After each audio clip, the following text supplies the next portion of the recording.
Hi there. So welcome to Reykjavik, Iceland again. With me today, I'm Valur, your friend in Reykjavik. With me today is Magnus Skarphedinsson, the headmaster of the Elves School of Iceland. So we're going to have a chat about elves in Iceland, maybe of course, about the Elves School, and you're going to open up an elf museum here. Yes, hopefully next year we'll be successful in opening the museum. Okay, brilliant. So hopefully 2022, they will have a museum here on the third floor of this building, right? Yeah. So this we are located here in the center of Reykjavik, in a place in a town, a street called Síðumúli 38. I'm going to post a link after our chat. Please don't be shy in asking us any questions. If you have any questions about the Elf School, about elves, or you're also the chairman of the psychic community, or what's it called? Well, I'm the leader of the spiritual organization. Spiritual organization, okay. And I'm also the leader of the alien group in Iceland. Okay, cool. And I'm the president of the Mouse Friend Society. Okay. So. And I'm also the leader of the anti-whaling group in Iceland. Okay. So I have a lot of careers, guys. Yeah, he has many hats. Magnus has many hats. So we are talking about elves, aliens, psychic matters, mice, and whales. You can ask away. But so what is the Elf School? What is that all about? Well, Elf School is 33 years old this year. Yep. It is a school that is mostly for foreigners. Yep. Everybody that is interested in elves and hidden people and the history of that and what elves are, where they live, what they look like, and hearing these funny, interesting stories of elves and hidden people. Icelanders have friendship with elves and hidden people more than anybody else. It's not because of nothing that 54% of Icelanders believe that elves do exist. This is normally 2 or 3%. In most other countries, 1 or 2 or 3%. Mm-hmm. There are reasons for this. Historical reasons and also reasons of Iceland's location on the planet. But elves and hidden people is a very big part of our heritage in Iceland. Yes, I can attest to that. My mother was telling me about elves when I was growing up.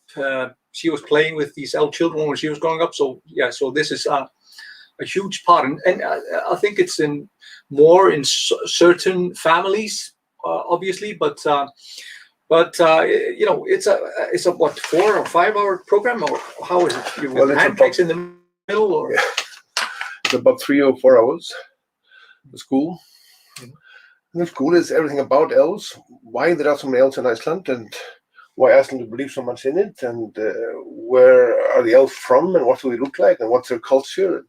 So basically, 8 to 7 about elves in Iceland.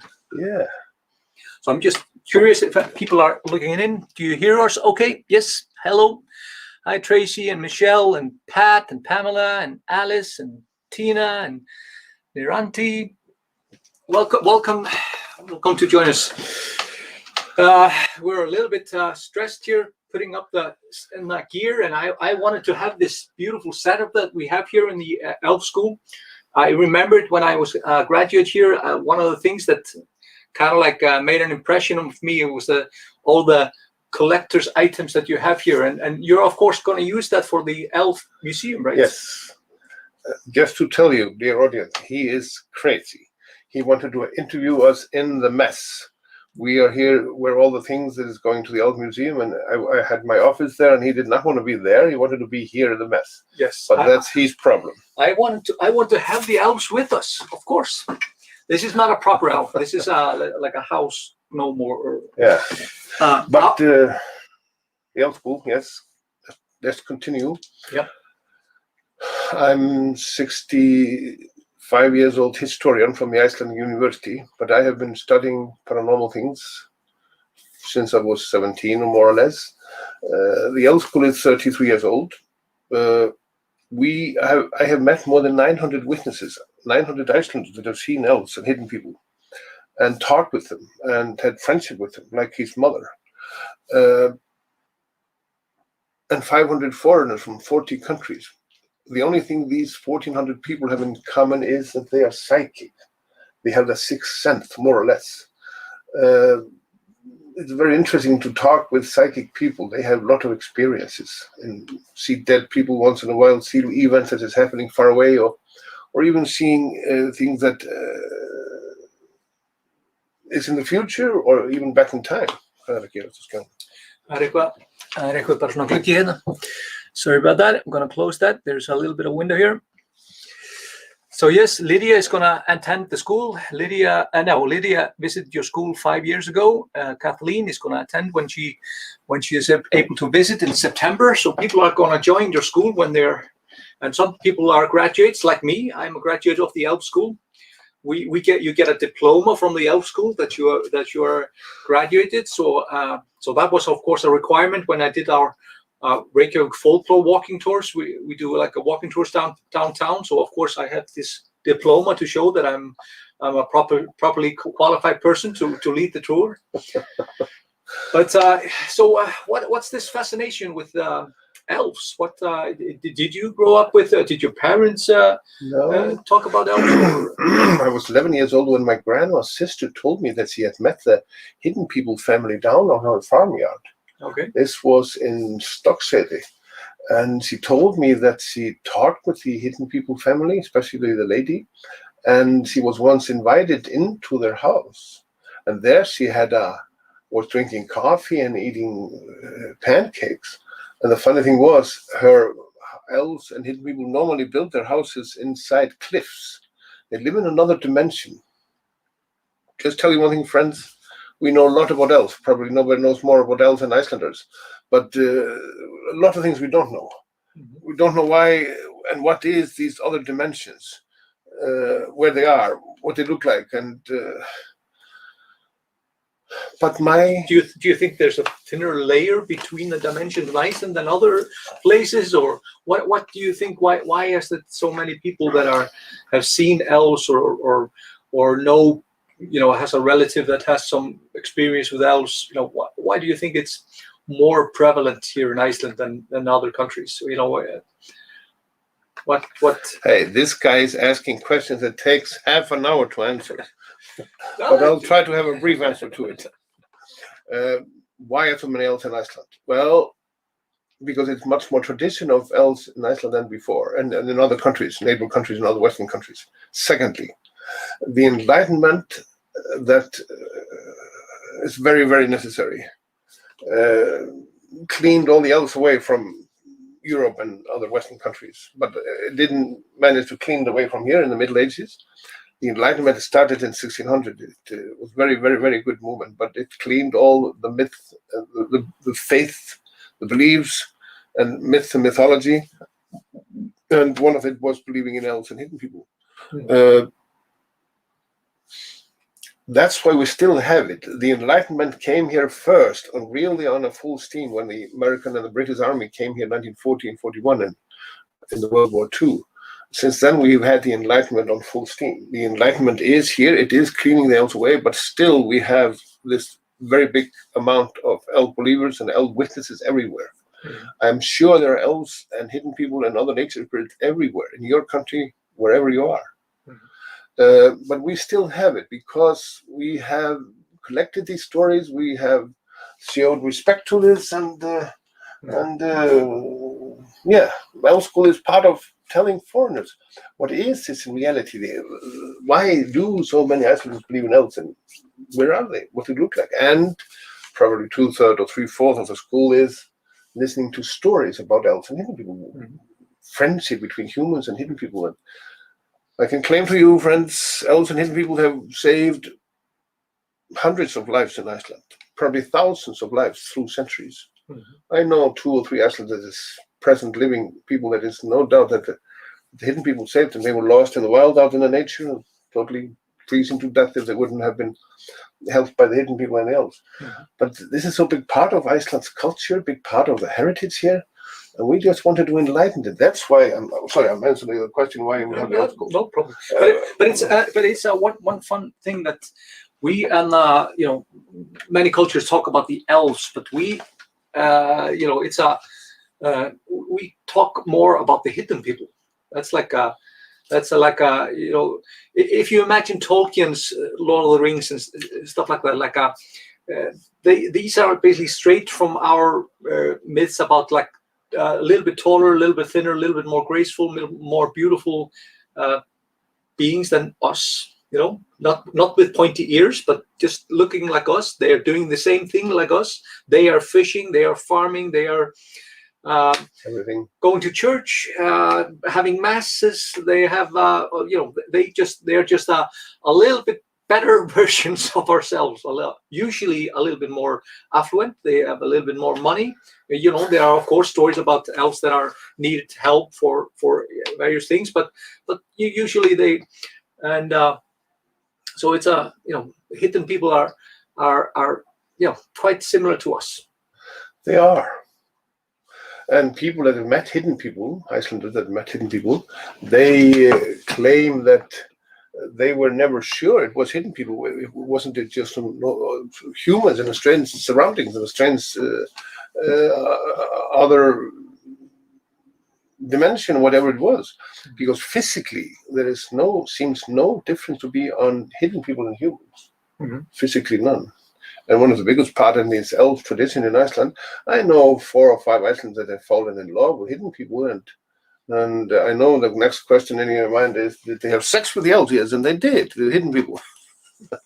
It's totally the same human body and human emotions and feelings.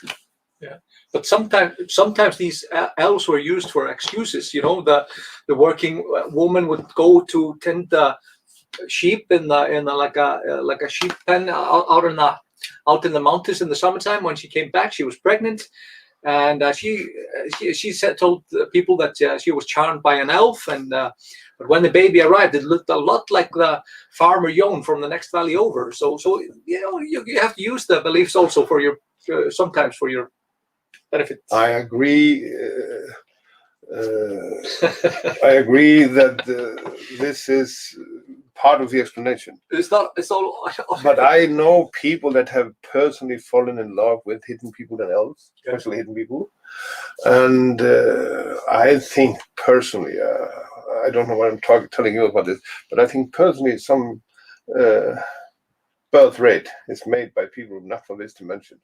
Yeah. Why not? Valur is always asking about the queer things, and the sexy things and others. I'm more a scientific approach to this. I'm not like him.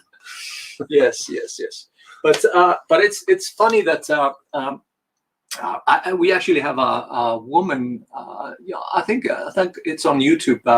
She is describing how she had relationship with elves, and so maybe I can post that for you later on, so you can enjoy that discussion. But friends, the main thing with the hidden people and elves is to estimate the reality in it, to hear the stories, to hear all the background information, historical background, and how this has evolved, and why this is, and how it is today, and how it was the last years and decades. This is really a living reality in Iceland today, elves and hidden people, and I could tell you hundreds of elf stories. So what about the museum? You're gonna. So is it going to be about memorabilia connected to the elves, or is it just? I see gnomes, all elves, and all kinds of figurines all over here. You're obviously a collector. I'm a hoarder. I wanted to use the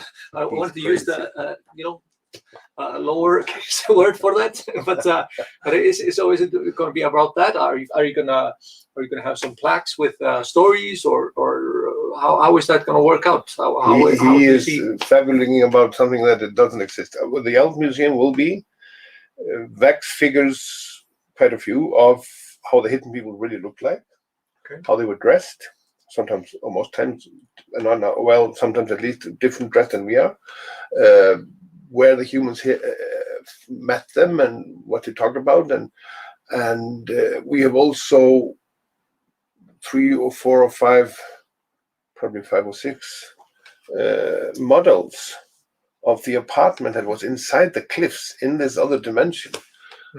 Strange. People were invited. They came in a hall, and there was a living room, and there was bedrooms, and there was a kitchen, and this is inside the cliffs. I have no explanation how this is possible. This just is. The explanation will probably come later by science, hopefully. But models of how these apartments were. Humans have met poor hidden people. They have met rich hidden people. Most of the hidden people, but not all, were old-fashioned, 50 or 100 or 200 or 300 years old back in our time, in our culture. And clothes, wax figures, how they look like, how they were dressed, models, how is inside there, and an overview of Icelandic map. We can press on different buttons and see all the elf and hidden people places in Iceland. Okay. And quite much also for kids, how hidden people, kids is much more psychic than grown-ups. They see the hidden elves and hidden people more than grown-up humans. And how they experienced it, and to try to give the guests to the Elf Museum a real little bit of inside feelings, how it is meeting hidden people and elves. Sounds good. But you're also gonna use the top path for more museums, right? Yeah, later we're going to have the Elf Museum, and then we're going to have, that will be in 5 or 6 or 7 years. Afterlife Museum. The Elfschool is run by the Paranormal Foundation of Iceland. We are few grown-up people now. We were teenagers almost when we started this 50 years ago. We are going to have, we're doing quite much researches on elves, on life after death. That's probably our main topic. Where we go when we die, what sort of a world is there, and what you do there, and whom can you meet, and can you take a look on those who are still living on Earth. And we've done a lot of research on that and collect information from a lot of witnesses. So there will be an afterlife museum. Later it will be probably ghost museum also. And then we'll have the Paradise Museum, how life on Earth could be and will be probably in the future. And for those who are interested in that, we have also collected a lot of information about aliens. Okay. What they look like, those who have come here, what their ideas are about us and them. And so you see, our topics is big. Yeah. So if I will be 100 years old, we will have all these 5 or 6 museums. But he will be long dead before that. But I'm curious. Did you believe that there were quite a ruckus about people going to the Snæfellsnes glacier to witness the coming of the aliens? Did you go? Were you one of the people that were gonna in the welcoming party of 5th of November 1993? I was the leader of the UFO group in Iceland then, as well as now. Yes, I went there. Okay. Yes, and that is the only time I have seen a UFO, and I saw it very clearly. Okay. But they were planned to land. We had that information from somebody. I never believed that, but I saw that, and many other witnesses saw. But the funny thing was, I have collected 20 or 30 or 40 witnesses that saw a UFO there. Almost nobody of them saw the same UFO. Okay. So there was crowded of UFO. Okay. So different types of UFOs, like different shapes and different colors? Or... Totally. Okay. Did they draw it out or something like that? Something for the museum? Something like that? Well, they have been illustrated by the witnesses. Okay. Cool. A lot of it. Cool. Guys, ladies, I'm one of the persons, and I have the privilege. I've been working with what I'm interested in. I have the privilege of doing with my colleagues, doing research on these paranormal things. Where do we come from? What are we doing on this earth? Where do we go? Is God, does it exist? Is the world uncontrolled, or is it controlled by somebody? Most likely it is. It seems to. We have talked with dozens and hundreds and thousands of psychic people that have had psychic experience. Those who have talked with dead people, those who have died temporarily and gone to the spirit world and come back and with a lot of experience. Just tell you one thing. This event is so big, it's never going to stop if you do research on that. Yes, far most likely there's life after death. Yes, it's a beautiful life. Yes, you'll be accounted for good behavings and bad behavings. Yes, you'll be awarded for good behavings. Yes, it's continuity.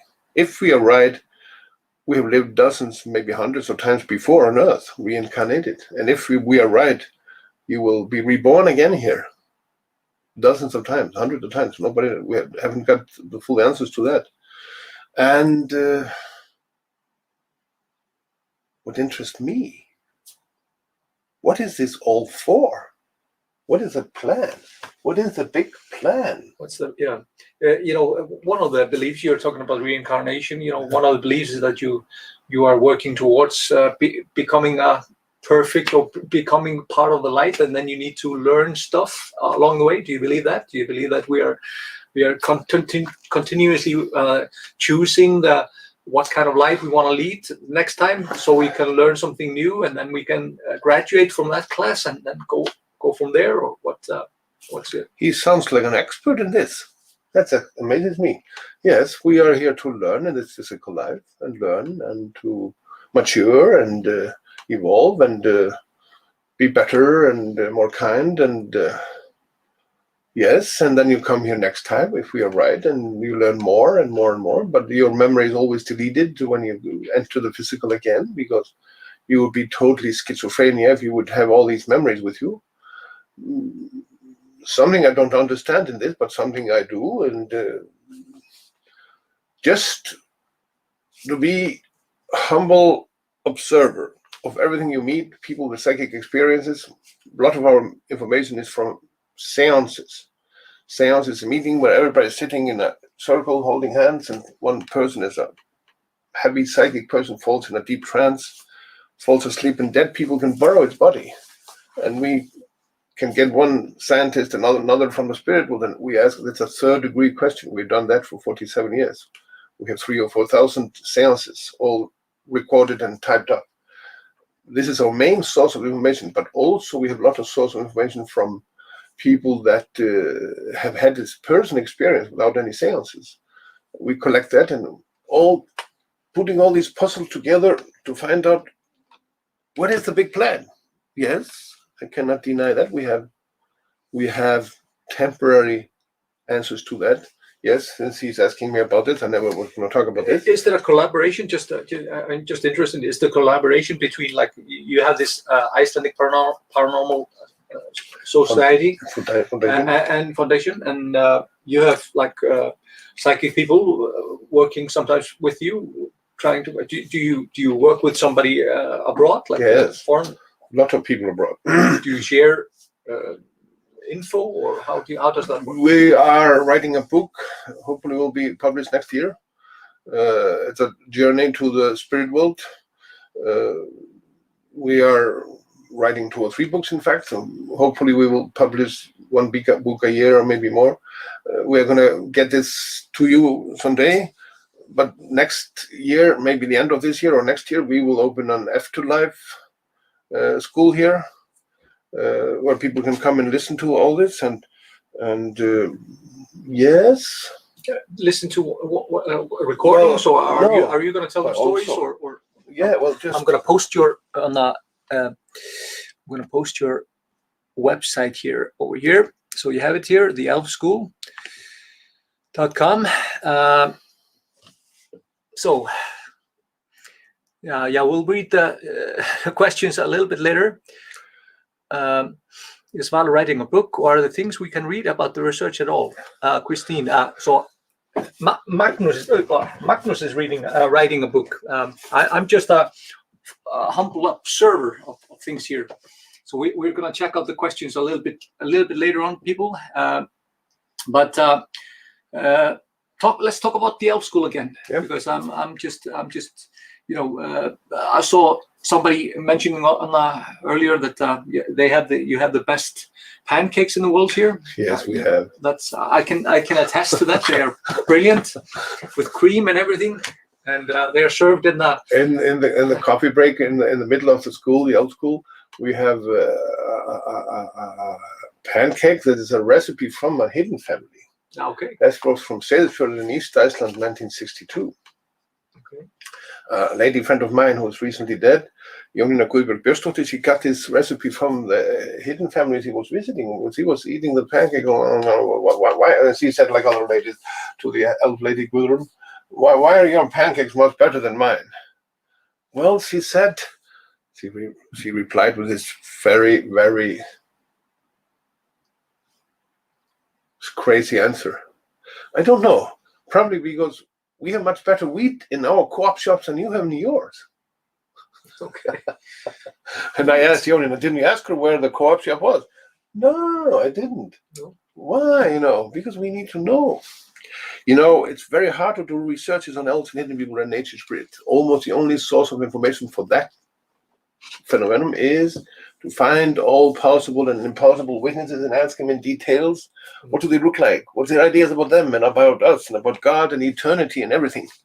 And by meeting these hundreds of witnesses, recording everything they say in details, question them in details, then you can puzzle this together and see this big phenomenon.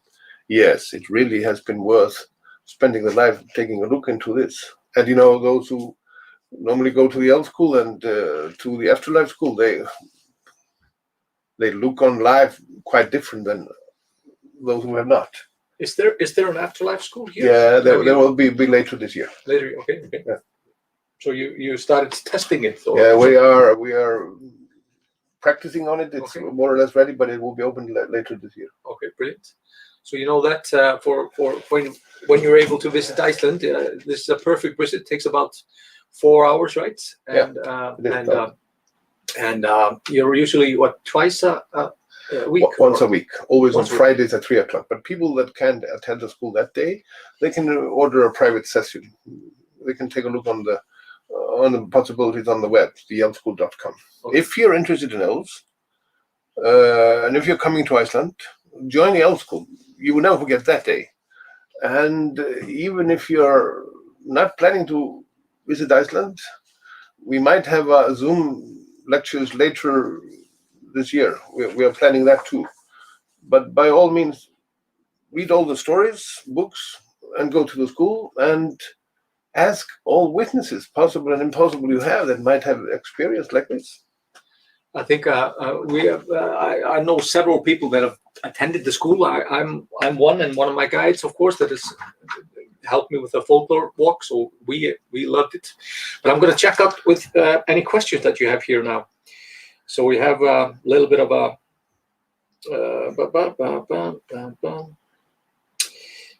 We are here live. Where are we? Here we are. And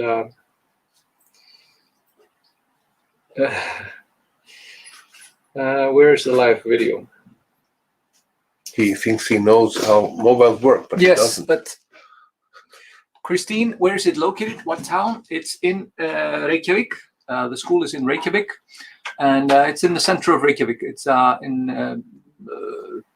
I'll post the street name a little bit later. You can find on the webpage or webpage, theelfschool.com, you can find a map where we are, and you can see the location in the city. Reykjavik is the capital city of Reykjavik in Iceland, and you can easily find us. No, don't worry. So now I have some questions here.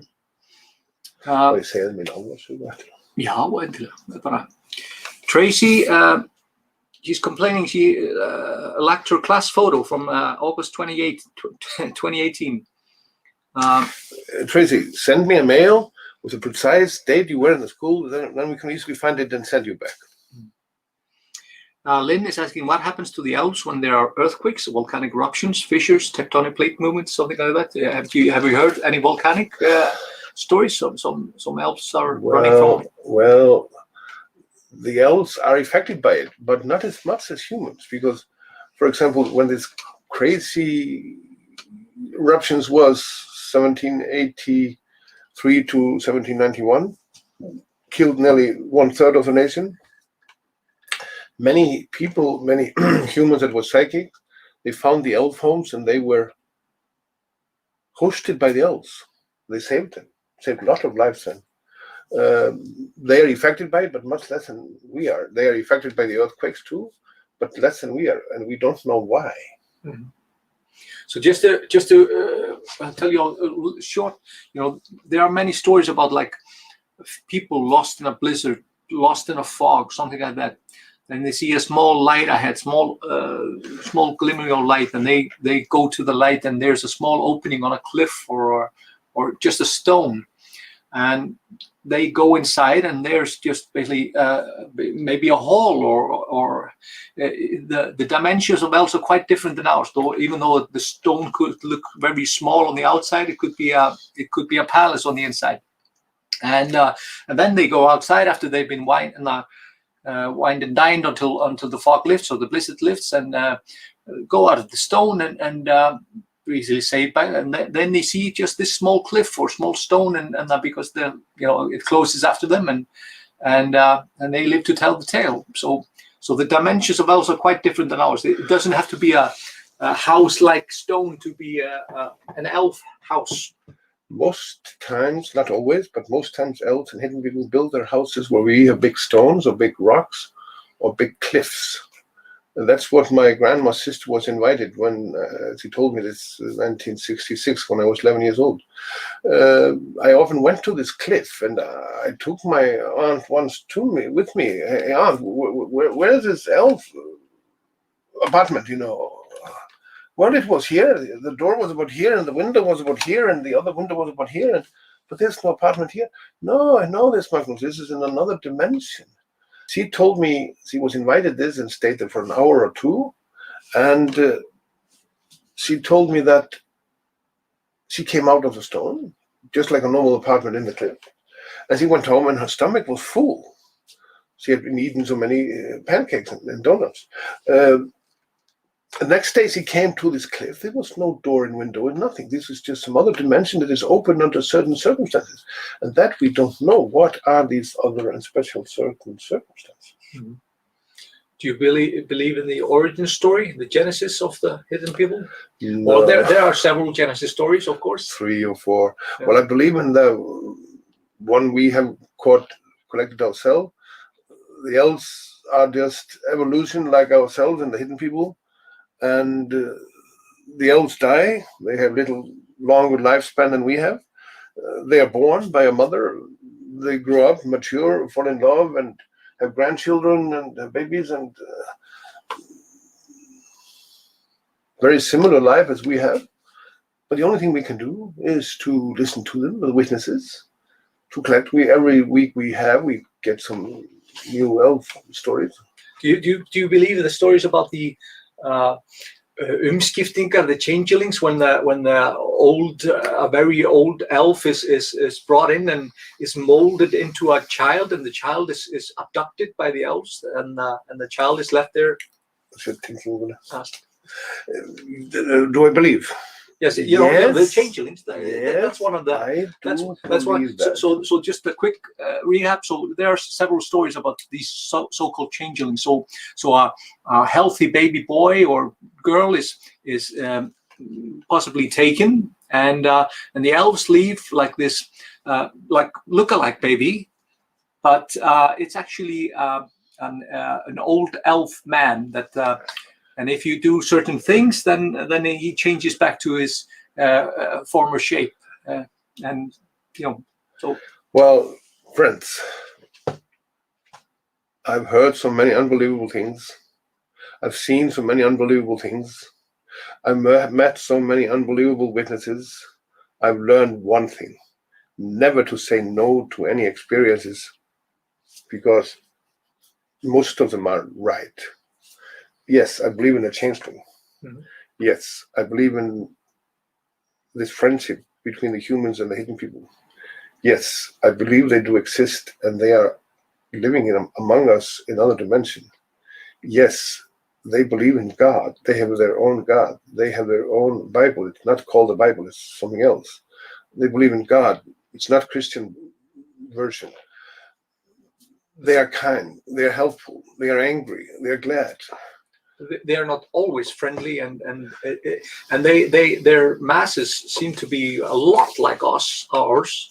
Just they have a priest and they have a certain formality into it. There are some stories about these. There at least one story about a man going mad by looking into the elf church when it was. I'll tell you the newest elf story I got last week. It was a story told by Þormóður Björnsson. He was born 1895 in Skarphedinsson County. He moved with his parents to Langadalur in Húnavatnssýsla County, 1905 or 10. Once, when he was just going to bed, there was always some story told and written and told, or some political things were discussed. One evening when he was about 14 or 15 or 16, there was discussion whether elves or hidden people or trolls did exist. No, he was convinced this was a nonsense. And he spoke so vigorously about that. This is nonsense. I don't know why the University of Iceland and other universities haven't knocked this nonsense down. This is illusion, hallucination. This is just crazy nonsense. He told her daughter, Anna, this story, 1940 or 50 something. Or maybe earlier, and she wrote it down. That lady, she was a niece of my friend who gave me this story just last week. She was, in fact, daughter-in-law of Tryggvi Þórhallsson, the former Prime Minister of Iceland, but that's another story. And when his boy had talked so vigorously about this, he went to bed. He was sleeping in the main living room in the bed. Mm-hmm. But he woke up in the middle of the night. Somebody opened the door. Look at the camera. It's always better to have eye contact when you're telling a story. Hvað margir að horfa? Sérðu það? 155. Okay. And watched the lady come into the living room. He was alone sleeping in the living room. She was blue dressed, very well, beautiful skirt and dress. And she was in a hurry or something. She walked to the room of Þormóður and said these terrible words. So you don't believe in us, Þormóður? We'll make one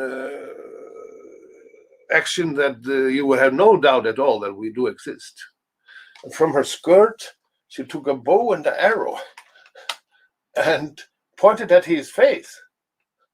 And then someone started to whine a little bit, or no, don't shoot at me. He looked and he said to the lady, shoot the lamp there. It was an oil lamp. It was no light on it.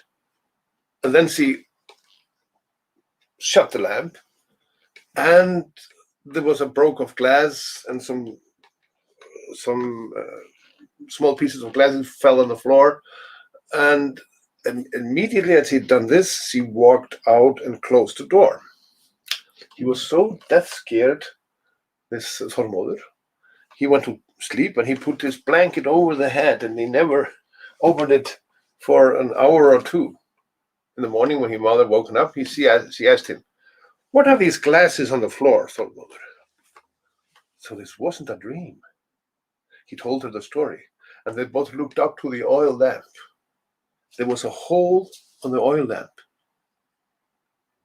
but there was no arrow or nothing. And after this, I realized it did exist. But he told his daughter, she looked in his eyes, well, I'll prove it to you once and for all, that we do exist.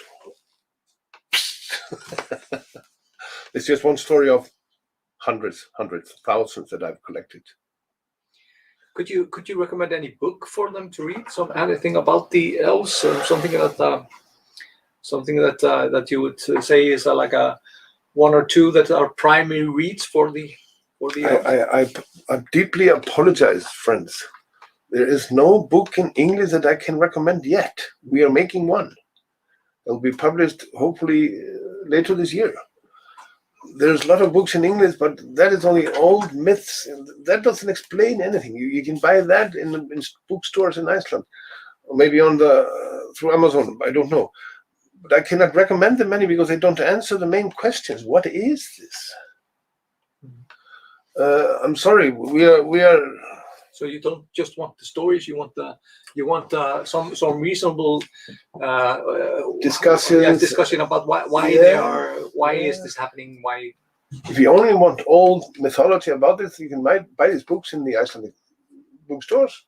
But if you really want to hear real stories, real events that has happened, then you must either learn Icelandic and buy books here now, old books, or wait for our book. Is there any Icelandic book that you would say is the read what you would say is the foundation piece of something that you love? In the fairy tale collection in the National Archives, there are books, but they are 50 or 100 years old. Grima is one of them. The fairy tales of Jón Árnason, fairy tales of Ólafur Ólafsson, fairy tales of. There are a lot of them. So these old collections are.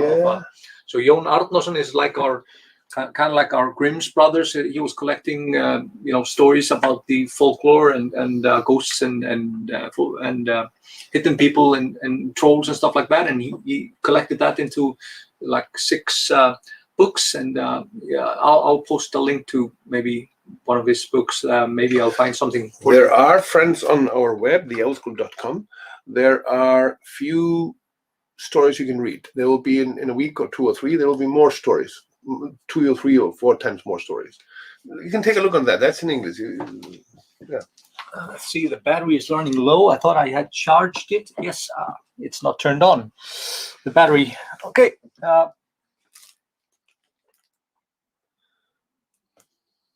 Let's see if that works. Is it gonna be... sorry about that. I think okay. We have a short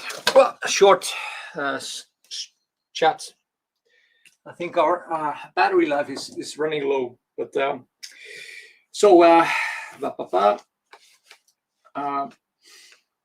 Maureen says, I'm a doctor and there are many accounts of people dying having visits from the other realm. So you have a doctor that accounts for. Thank you for that, friend.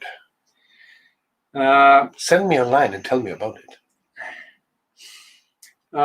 You're talking about different lives, being a good person. It looks like Buddhism. Is there a relationship to Buddhism, or do you think it's? No. I think these are a lot of religion. A lot of these beliefs are people taking certain parts of different things and kind of putting it together. But these are similar to some of the teachings of the Buddhism. I must tell you, friends, since he's asking me about this, it almost surprised me, and it almost was the annoying surprise that the similarities between religions and faiths were quite much logic to our results on life after death. What happened to you, and you will be accountable for good things and bad things and everything. I know it made the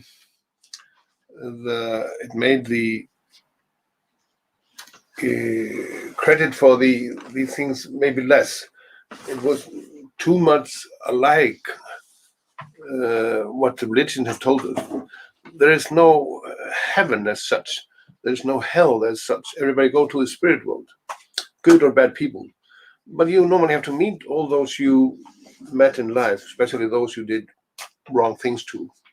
You can also meet those you did favors, and you're accounted for that too.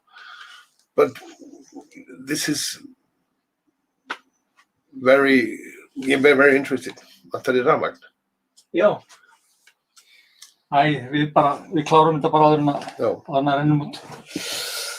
I know you have thousands of questions concerning this, but maybe we'll have later ability to answer these questions. In the meanwhile, read books about it, and in the meanwhile,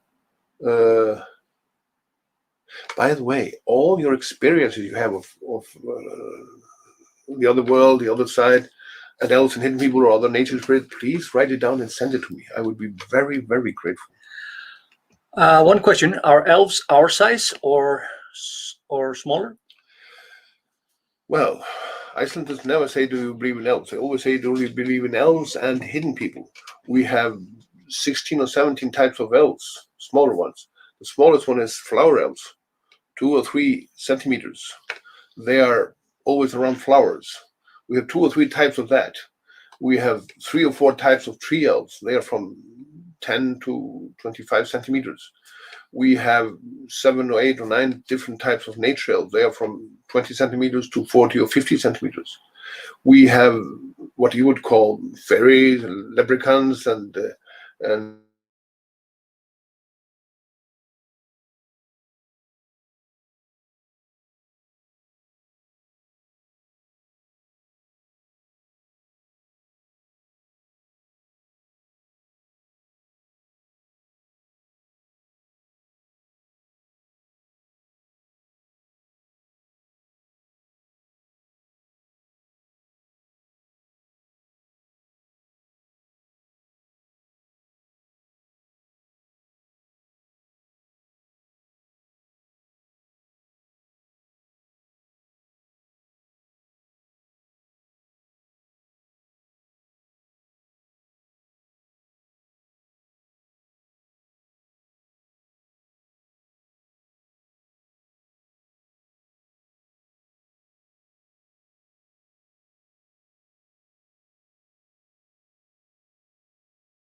Hi again.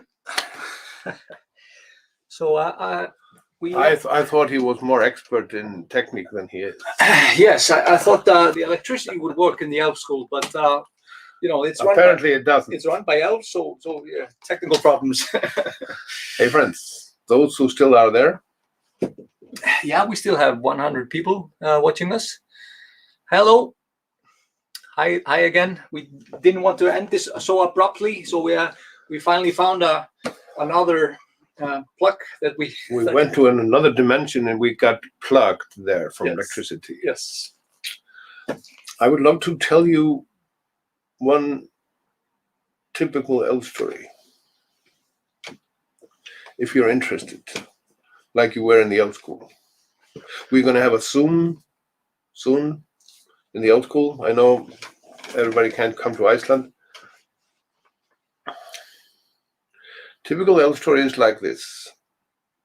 1962, a heavy psychic lady in the West,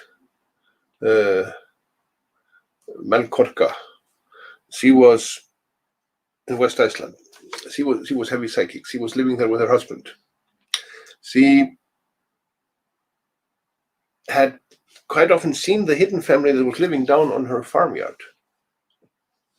And she had met them, talked with them. She was once invited into their house and was eating cookies and drinking coffee and other things. One morning, in the beginning of March, the end of February, 1962, she had a very strange dream. A lady came to her, a very anxious lady, and said, dear Anna, we have troubles here. Our daughter is just having a baby this morning. She doesn't have enough milk for the babies. We have only one cow and the cow isn't milking. It doesn't happen to be we could borrow one of your cows. I know you have 4 cows in your barn.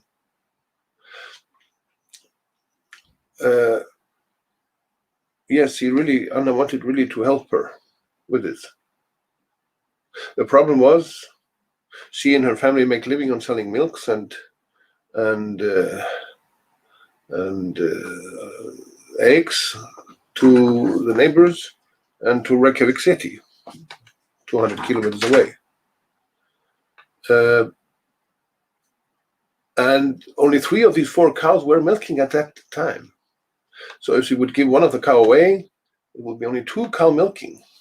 And that would not be enough to finance the family. The elf lady was begging and begging and begging. Please, Anna, we will take so very well care of your animal. You will never regret this. And Anna said in the end, oh yes, friend, just take the cow. You need it more than we. We can manage somehow. That morning, her husband, Anna's husband, he was always earlier out of bed than anybody else, Oscar. He came straight away back from the barn, 6 o'clock in the morning, and woke Anna. Anna, terrible things have happened. There have been thieves in our barn. Somebody stolen our best milking cow, Pippa. But there's a crazy weather outside, 20 or 30 centimeters of snow everywhere. There's no footsteps in the snow. I don't know how this animal has gone away. These thieves must have had a helicopter here. No, Oscar. It's nothing like that. The elf lady I've told you about who lives in the cliffs just down on the farmyard, she came to me in a dream and they're having trouble. Their daughter was just having a baby this like yesterday morning, and she doesn't have enough milk for the baby, and they only have 1 cow, and their cow isn't milking, so I allowed her to take one of her cows. She borrowed one of the cows. Don't worry. Her husband was not glad with that. You're crazy, Anna. Giving the cow to some elves? Why don't you think before you act?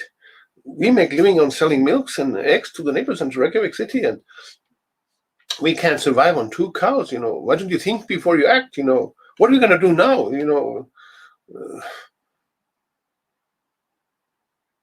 He was furious. there were 4 witnesses that this cow was gone. Anna, her husband Oscar, the grown-up daughter and grown-up son. There was a crazy wind outside, 10 degrees Celsius minus, frost, heavy frost. And if the cow had been outside, it would have been frozen to death within 24 hours. If it would have been in the stable, they would have seen it easily, but it was nowhere. 6 weeks later, the elf lady came in a dream to Anna and said, "Thank you so much. I was just putting your cow back in your barn. You've done us more favor than you can imagine. Our cow just started milking yesterday." That morning, her husband Oscar came back from the work. He was very early working, 5 or 6 o'clock in the morning normally. He was smiling to the ears. "Anna, the cow is back. It's in a good mood, good shape, milking more than ever." And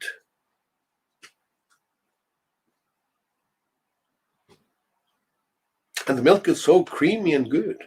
Wherever this animal has been, must have been eating extremely healthy food. There the cow was, just like nothing had happened.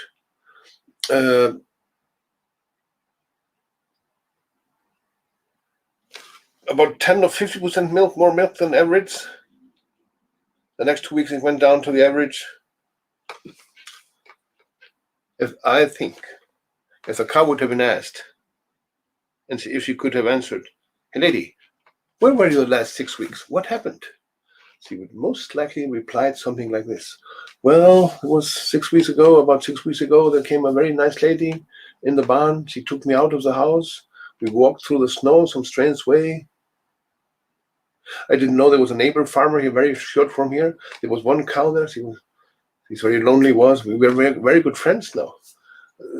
Probably the reason I was put there was because she wasn't milking.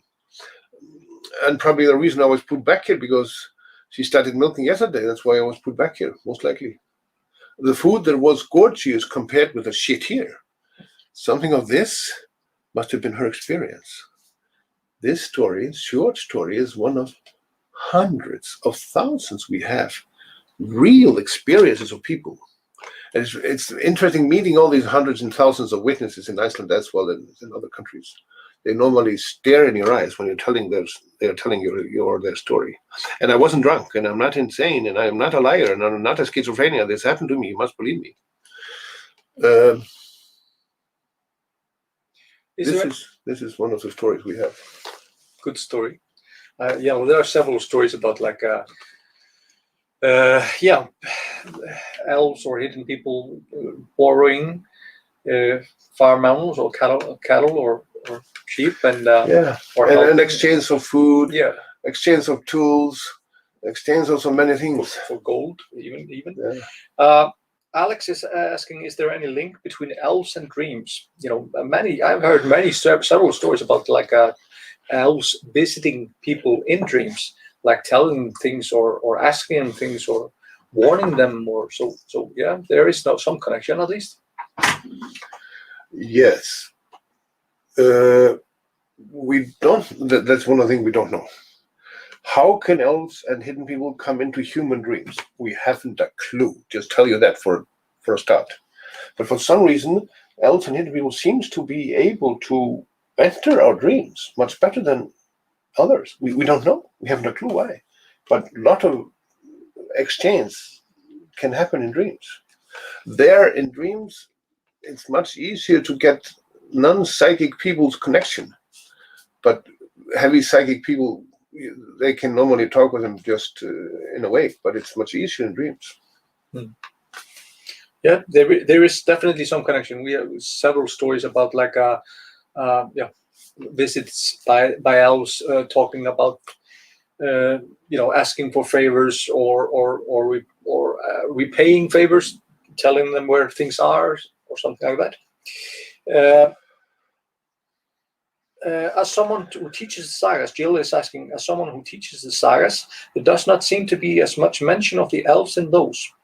There's plenty of reference to witches, draugur, and the supernatural, but not about the specific type of supernatural being. Do you have any thought about that? The Icelandic sagas and Well, the Icelandic sagas talks about elves. Even the first settlers that came here 12 centuries ago. And keep one thing in mind: the Icelandic sagas are written many centuries after some of these stories happened, and they are written by Christian people. So Catholics, Iceland was a Catholic country at the time. So you have to bear that in mind. That some of the writers of these stories, they kind of, we have ghosts like Glámur, like the ghost of Grettir and stuff like that. But maybe that's one of the reasons why elves or hidden people were not mentioned. That they didn't want to include that one for some reason. But what's your thought? Well, I'm not sure everybody wants to hear my frank answer to that. Okay. I think it's just this cultural violence that not only Christianity has done to these things and stories, but the Enlightenment, as very necessary and as good as it is, the Enlightenment doesn't believe in any paranormal things, first. Second, all those who have this experience are insane or crazy, schizophrenias. Third, many of these stories are made up just by people who want to talk about their experience and their fame and everything. Fourth, I've even met highly educated people, doctors and physicists and others that have had psychic experience and saw elves and everything, but they never want to talk about it publicly because it might damage their career. So we are trapped in a cultural dilemma. Reality, people experience, and what is officially acknowledged. Officially, elves do not exist. This is just beautiful stories for babies, but officially, this, yeah. There's always been this battle. Many of the folklore stories also tell about these battles of the Christian, like the Catholic priests and basically priests and bishops. They went and they were putting holy water on cliffs, and they were trying to expel the old folklore, the old tales, the old gods from this country. They just want the one Christian God, one truth, one holy story. That's it. So that's there are several. So that's maybe one of the reasons. That Christianity, didn't want other gods, other creatures, other beings, other dimensions. They just wanted the one truth and nothing but the truth. So help me God. I can add one thing to you, friends. This is part of this big dilemma between religions and faiths and science. Scientists hate religions and myth and mythology and all these things. I can understand them as an historian very well. The history of church is full of violence, full of blood, and the church and other religions has pressed down science and reality and fight for more discoveries and things. But it's not in the benefit for mankind to deny this phenomenon nor anything else that seems to happen, although it's quite complex to do research on it and to understand it. And it's not good and would not lead us to any explanation to this. One question that I had: are elves peaceful, or are there any conflicts between elves and humans? We have several stories about conflict. We have stories of that, but I can promise you, dear audience, there's no Republicans among the elves and the hidden people. There's only Democrats and other more soft people. Let's not bring politics into this. He asked me to put politics in this. That's why I'm claiming this. No, it was just a joke. Sorry. No, and yeah, there are several stories about conflicts between if you threw rocks on elf houses, you were sometimes punished by they would maybe touch your hand and it became unusable after that. If you denied them help for any reason, you would be punished. But if you helped and if you were so it depends. It's also some of these stories are also kind of sorry to say, but they're also fables about how to live on this barren land. You should be helpful. You should offer housing if there was a blizzard outside. You should be respectful to nature. So I think all the conflicts they were not maybe of course about the changelings, about those creatures that maybe when they stole children, maybe that's a little bit hostile takeover. To be honest, but just tell you one thing about this. When I started this collection 50 years ago, in all the fairy tale collection in Iceland is, what should I say, 10 or 50% of the stories of elves and hidden people is of mean hidden people and elves. I expected to get some stories of that, but surprisingly, I did not get many stories of that. Only stories when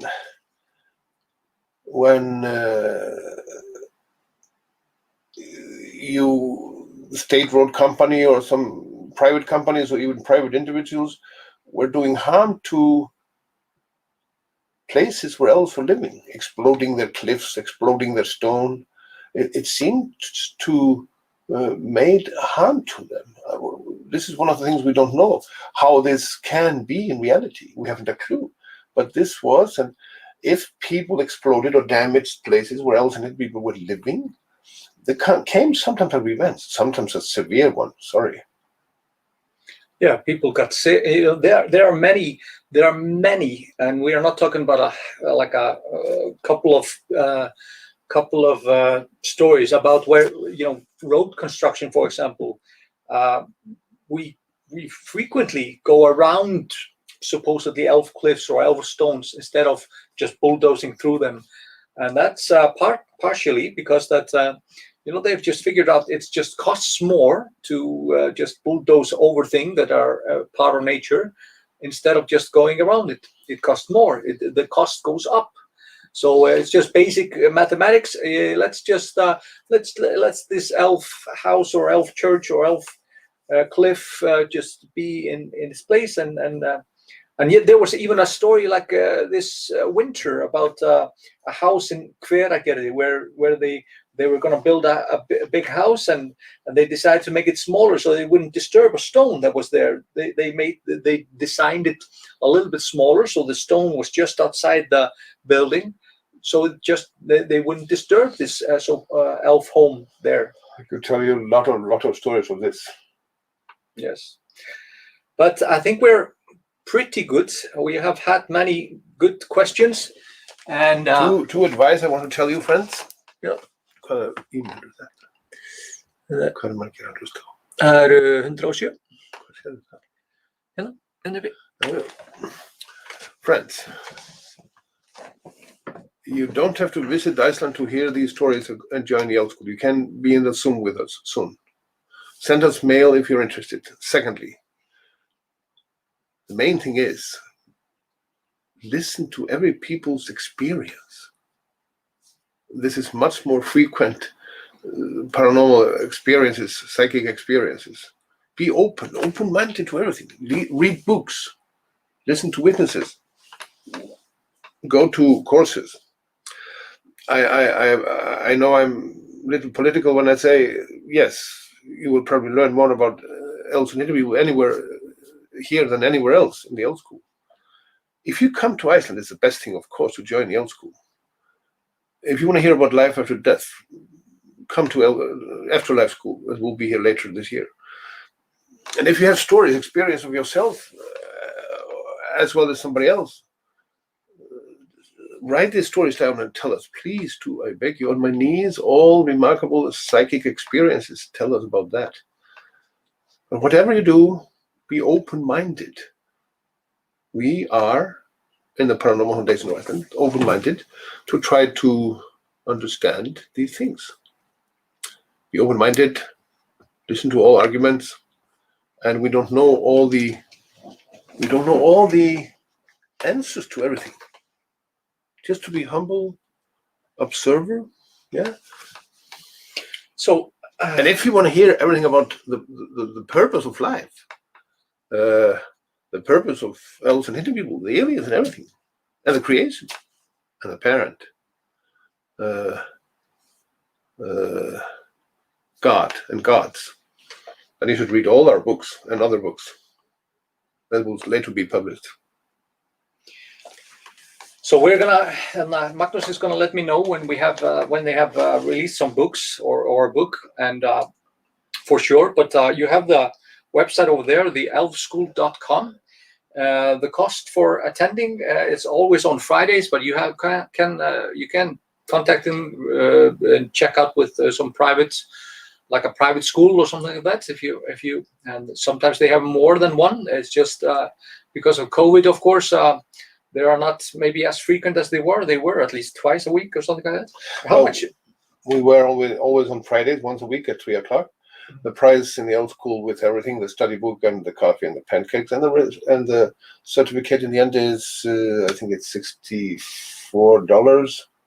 The Zoom will be nearly half cheaper, and we will post on the email to you the book, or in the post service, just by book in paper.